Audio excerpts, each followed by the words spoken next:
Chapter 49 Natural Element.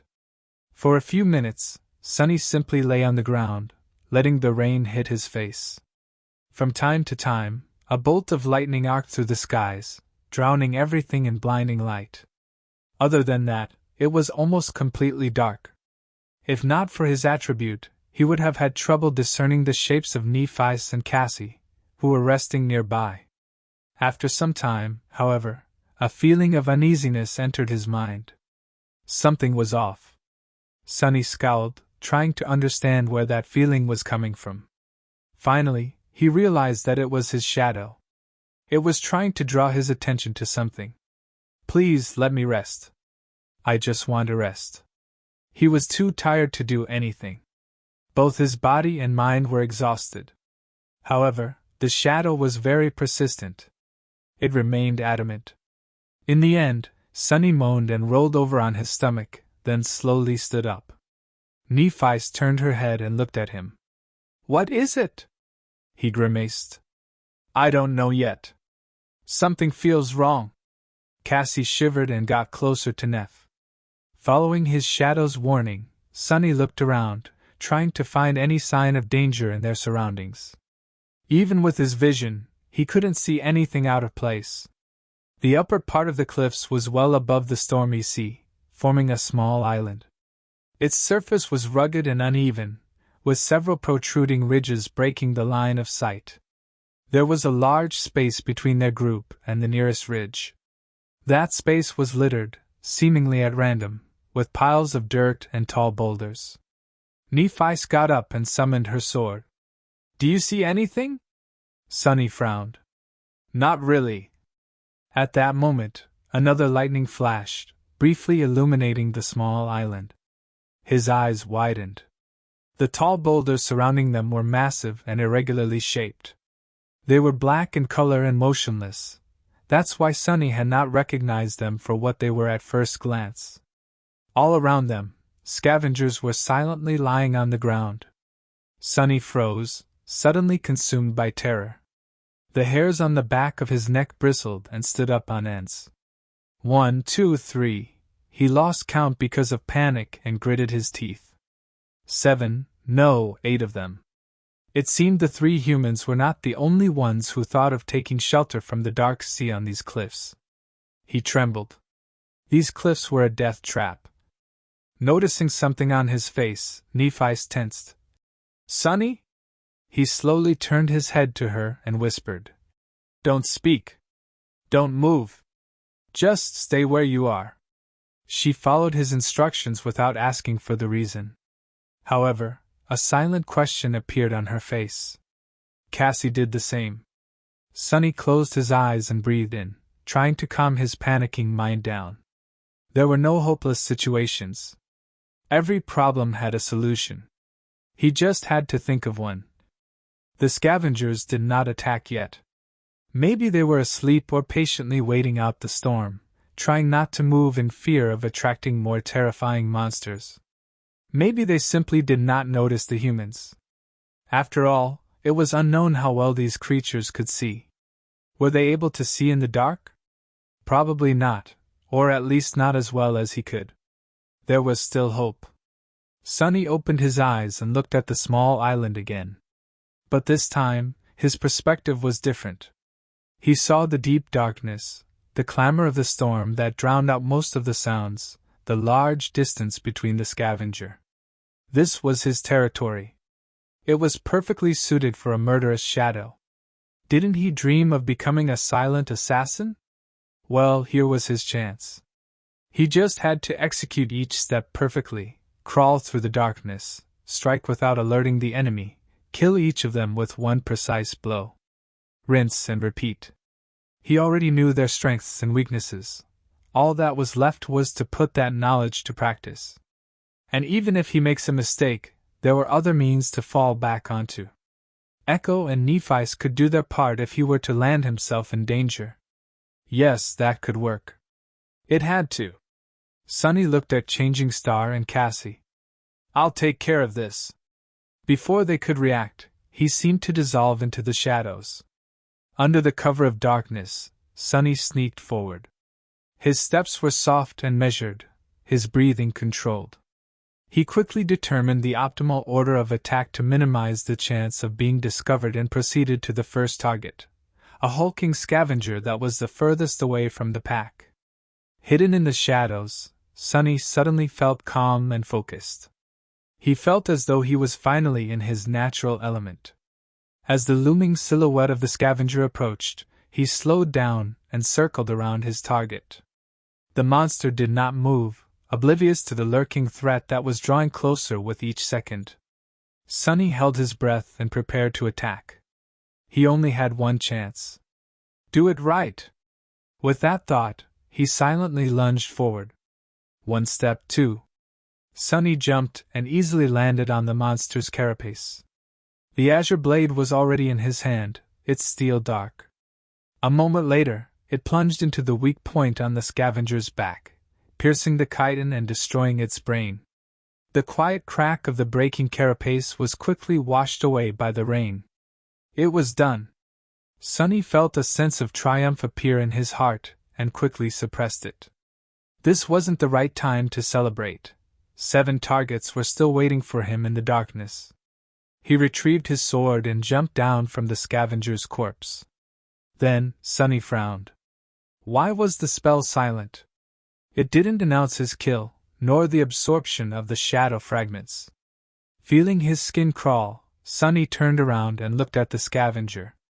At first, he was afraid that the beast was still alive, but that wasn't the case. It was as dead as could be. However, on closer inspection, Sonny noticed something that he had missed before. And when he did, his face paled. Chapter 50 Death Trap. The scavenger was dead.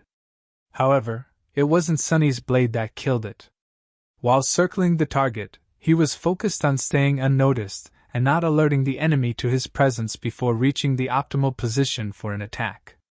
After that, he only saw the monster's back. That's why he didn't notice the terrible wound that ran from the top of the creature's torso to its segmented legs, obscured by the rain. The unbreakable carapace was cut open like a tin can.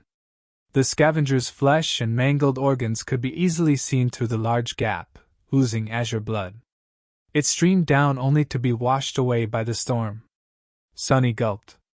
He might have felt awkward about performing a perfect ambush on a long-dead monster if not for the fear of whatever had killed it in the first place. Looking around, he hesitated and summoned the azure blade back, then wrapped himself in the shadow. The small island was silent except for the howling of the wind. The rain was still falling down, forming a constant veil that hid away all details and distant objects. A rare flash of lightning sometimes flooded this bleak world with stark whiteness. Then, a thunderclap would come, making the skies tremble. With cold fright settling deep into his bones, Sonny cautiously moved to the next scavenger. He could tell from some distance that it was also dead, but had to come closer and make sure. Indeed, he was right. The creature was almost severed in half by the unknown assailant. Its wet innards were lying on the ground in a messy pile. The darkness had long ago stopped being comforting, becoming terrifying and oppressive instead. Sonny shivered. By the time he checked on all 8 monsters and confirmed that they were all dead, he was nauseous and scared out of his wits. When Sonny had first realized that the black shapes were, in fact, scavengers, he thought that the situation was as bad as it could get. Now, he wasn't sure anymore. In fact, he was pretty convinced that things went from bad to worse. Standing near the last scavenger, Sonny observed his surroundings and thought about returning to Neff and Cassie. Maybe the terrifying killer had already left the island. They could just hide and hope for the best. He wouldn't be alone, at least. However, not knowing what kind of danger was hiding in the darkness would drive him insane long before the morning came. Plus, with his fated attribute, hoping for the best was a fool's errand. That's why, although his body was covered in cold sweat, Sonny gritted his teeth and slowly walked toward the ridge that was obscuring the rest of the island from him. Coming close, he started climbing, trying to be as quiet as possible. The ridge wasn't very high, so he was able to scale it without much effort. Sticking close to the rocks, he raised his head and looked down. Then, he immediately wanted to let go and fall to the ground. Right beneath him, just a few meters away, a dark silhouette was outlined against the rocks. It was much larger than the scavengers, with jagged spikes growing out of its thick carapace. Its chitin was black and crimson, like an ancient armor splattered with fresh blood. Instead of pincers, two terrifying bone scythes were protruding from the joints of its arms. Each one was long and sharp enough to split a scavenger in two. Sonny froze, afraid to move. He even stopped breathing. So that's the killer. It was one of those monsters that they had seen retrieving the transcendent soul shards from the giant shark's carcass, or another of their kind. He remembered how the two creatures had cut through the horde of scavengers, killing or throwing aside any beast that got in their way. Slaughtering just 7 of them would not pose a problem for something that deadly. Not to mention getting rid of 3 sleepers. Careful not to make a sound, Sonny slowly lowered himself down. His whole body was trembling. Moving his arms and legs with utmost precision, he began climbing down from the ridge, praying not to be heard, sensed, or noticed in some other way. Luckily, the monster remained oblivious to his presence. Reaching the ground, Sonny took a few steps back, still facing the ridge. He had to force himself to turn around. Feeling as though his back was being pierced by invisible needles, the young man stealthily moved in the direction where he had left his companions. A couple of minutes later, he returned to Nephi and Cassie. The girls were tense and nervous, waiting for his return in the darkness. Before coming out of the shadows, Sonny let them know that he was approaching. "It's me." Nephi moved, lowering her sword a little. Her face was a little grim. "What is the situation?" she said, careful to keep her voice low. Sonny slowly exhaled, finally feeling a bit safer. For the first time, he was genuinely happy not to be alone in this cursed place. "There are 8 scavengers around us. But they're all dead. The killer is one of those big monsters we saw, the thing with the crimson pattern on its carapace and scythes instead of pincers. It's hiding from the storm beneath a stone ridge not far from here." A bolt of lightning flashed, illuminating everything around. In its aftermath, it looked as though 2 white sparks ignited in Changing Star's eyes. Soon, the reflection was gone, leaving them gray and inscrutable again. She tilted her head and whispered, as though talking to herself. "An awakened monster." Sonny licked his lips. "Yeah. So, what should we do?"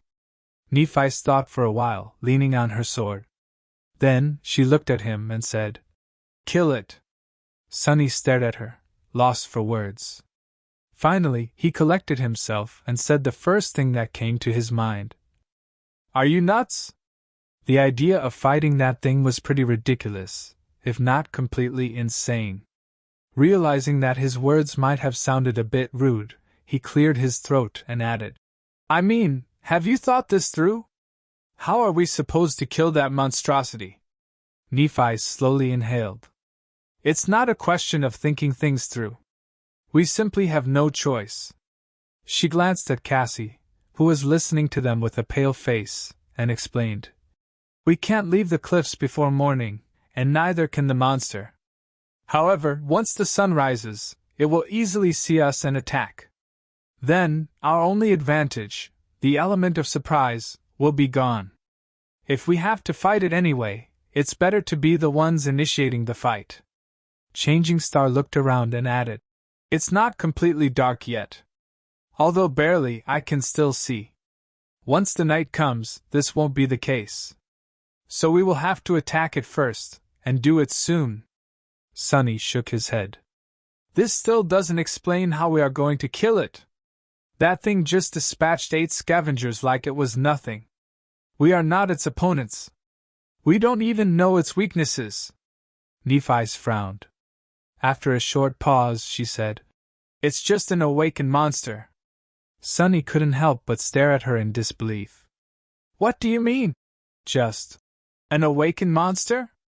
Have you forgotten that all 3 of us are only sleepers?" Dormant humans are not supposed to be able to deal with awakened beasts, let alone monsters. The fact that we can reliably kill scavengers is already abnormal." She looked back at him, undisturbed, and simply answered, "But we are abnormal." Sonny stood there with his mouth open, not knowing what to say. Nephi sighed. "You and I both are not exactly ordinary sleepers. Aren't we? Don't try and deny it. Someone ordinary simply would not have survived in this place." He frowned, not happy about her line of thought. Meanwhile, Changing Star continued, "You, me, plus the awakened beast you have as an echo, plus the advantage of a surprise attack. I'm not saying that it will be easy. We might die. But there's a good chance that we won't." She looked down at the silvery blade of her sword and added after a couple of seconds, "In any case, as I have already said, we don't have a choice." Sonny gritted his teeth, trying to find a logical retort. However, her reasoning seemed unassailable. He just had a really bad feeling about fighting that monster. In the ensued silence, Cassie, who had been quiet all this time, suddenly spoke. "You are forgetting about the main advantage we have over that thing." Both of them looked at her, surprised. The blind girl turned to face them and slightly lifted her head. "We are intelligent, and the monster is not." Her words echoed in the darkness. Sonny sighed. It seemed that a fight with the bone-scythed monster was inevitable.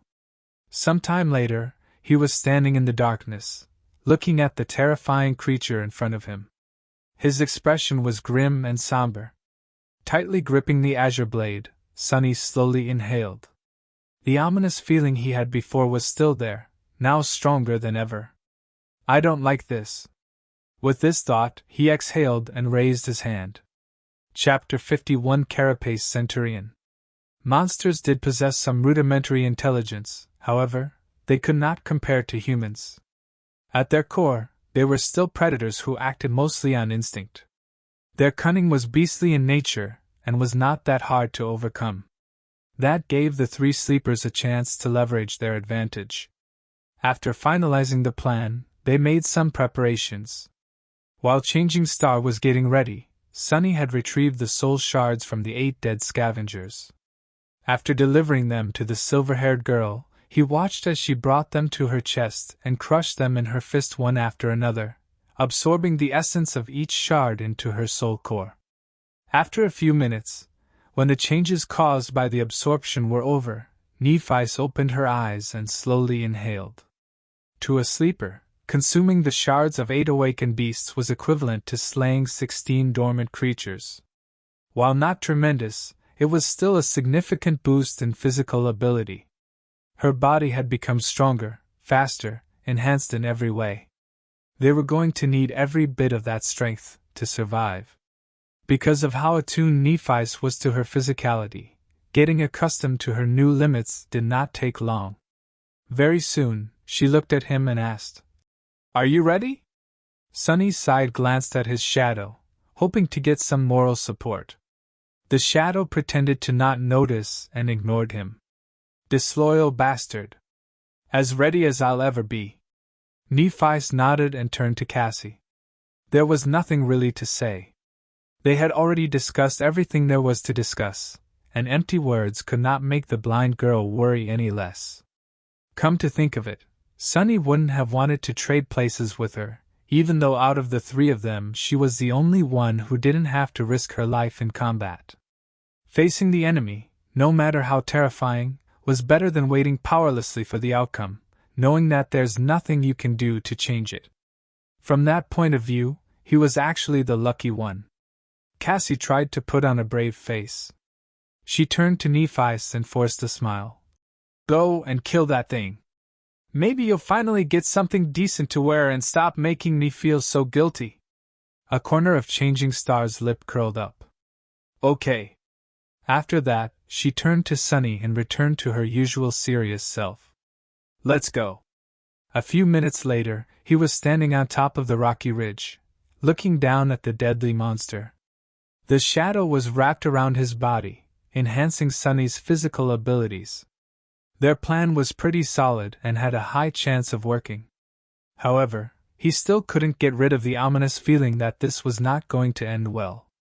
I don't like this. With a sigh, Sonny raised his hand and summoned the silver bell. Then, he lightly shook it, causing the clear melodic ringing to resound amidst the storm. Immediately, the monster below moved, turning its massive torso around and looking for the source of the sudden noise. As he saw Sonny, a mad crimson flame ignited in its eyes. However, Sonny did not see any of this, because he was already facing the other way. As soon as the bell rang, he turned around and jumped down from the ridge without a second of hesitation. The ridge wasn't very tall, but there was still a considerable distance to the ground. Sonny hit the rocks hard and rolled, trying to disperse the force of the impact. As soon as he got back to his feet, he ran, trying to get as far away as possible.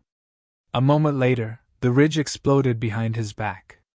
The monster simply crashed into it with its hulking body, breaking through the layers of rocks as though they were paper.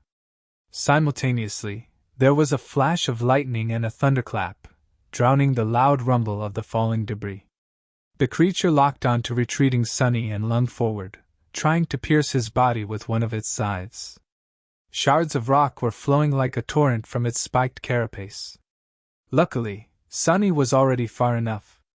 Without slowing down, he lowered his body, ran for several more meters, and then turned around. The picture of the monster, who was more than 3 meters tall, rushing at him like a speeding train was enough to make any person falter. However, Sonny stood his ground, raising the azure blade above his head. After all, he was the bait. Half a dozen meters away from him, the monster finally reached their trap. Almost unnoticeable in the darkness and the pouring rain, the golden rope was strung between 2 massive boulders at the height of the creature's leg joints. Earlier, Sonny had lowered his body to run beneath it. Overwhelmed by bloodlust, the monster did not notice the tautly drawn rope and ran into it at full speed. If it was a normal rope, it would, without a doubt, immediately snap. However, the golden rope was a memory, and being incredibly sturdy was one of its attributes. The rocks it was tied to, unfortunately, were quite mundane. They shattered almost immediately. But the damage was already done. With its front legs suddenly jerked backward, the scythe slayer lost its balance and crashed into the ground face first, sliding forward on wet stone and leaving behind a shallow trench. Sonny jumped away. The monster was unperturbed. Almost immediately, 2 bone scythes pierced the ground, jerking its massive body to a stop. In the next moment, unexpectedly swift and nimble for its size, it was already beginning to rise. If it was allowed to stand up, their fates would be sealed. Fortunately, Sonny's echo was faster. The moment the monster fell, it stopped pretending to be one of the dead scavengers, got up and dashed forward. Just as their enemy was about to rise, it jumped on its carapace from behind, pinning the creature down with its weight, and locked its pincers on the creature's arms just beneath the point where the bone scythes began. Despite the fact that the echo was wounded by the spikes growing from the monster's carapace, it succeeded in immobilizing it, at least for a second. A second was enough. As though out of nowhere, Nephi's, who was lying in ambush, appeared in front of the monster. Darting between its terrifying scythes, she leaned forward and delivered a devastating thrust with her long sword, putting her whole weight behind it. They didn't know if the awakened monster had the same weak spot on its back as its lesser relatives, the scavengers, had. However, there was no reason to assume that there was no gap between its carapace and torso armor. It was a mechanical issue. Anything that had to be flexible could not be too rigid. The tip of Changing Star's sword plunged into the narrow gap. Then, the sword disappeared into the monster's body, penetrating so deep that its hilt ended up brushing against the chitin. Hell yes! Sonny thought, triumphant. However, in the next second, his expression dimmed.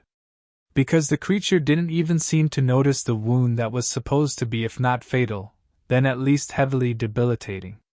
Straining its body a little, it suddenly twisted, throwing the echo off its carapace, and rose to its feet. The bone sides scraped against the rock as it pulled them out from the ground. Defenseless, Nephice was right in front of it, her sword still stuck in the monster's flesh. Oh no! Sunny was too far away to do anything, circling around the massive creature to attack it from behind. The echo was on the ground, still reeling from being thrown off the enemy's back. It didn't seem like it could help either. For the moment, Changing Star was on her own. The scythes pierced the air, aiming for her flesh. At the last moment, however, a pair of pincers locked one of them into an iron grip. That gave Nephice another fraction of a second to react. Letting go of the sword, she dove under the creature's body, hiding in the blind spot of the remaining scythe's attack range. As far as hiding places went, this one wasn't optimal, since all the monster had to do to crush her into a bloody pulp was to lie down. However, in that moment, Nephice had no other choice. This bad. By then, Sunny was already behind the creature. Hoping to buy Neff some time, he brandished the azure blade and slashed down. The sword connected with the joint of one of the monster's rear legs, drawing azure blood. However, unlike how it was in the battle against the scavenger, he failed to completely sever the limb. It was too tough and thick. In the next moment, the leg disappeared from Sunny's field of vision. Crap! As that thought appeared in his mind, Sunny raised his head and looked at the monster. Somehow, it had already turned around and was now facing him, two crimson flames burning with bloodlust in its eyes. Before Sunny could properly react, the sharp tip of a bone scythe hit him in the chest with the force of a siege ram. The only thing he managed to do was to transfer the shadow from his body to the puppeteer's shroud. Because of this lightning-fast decision, the armor held. He wasn't pierced through the heart and impaled on the scythe. However, it was a small consolation. The force of the blow was still enough to make his ribcage cave in and send his body flying through the air like a rag doll. Somehow, Sunny found himself lying on the ground. His body felt weird, and he couldn't breathe. Something bitter was flowing from his mouth, making him choke. It was blood. He was drowning in his own blood. Weakly, Sunny tried to move, but his limbs wouldn't listen to him. Only the shadow listened, enveloping his body and delaying the inevitable a little. I'm hurt. With his thoughts moving slower and slower, as though submerged in a dense fog, he looked up, hoping to see the stars. Instead, he saw two burning crimson eyes approaching him from the darkness.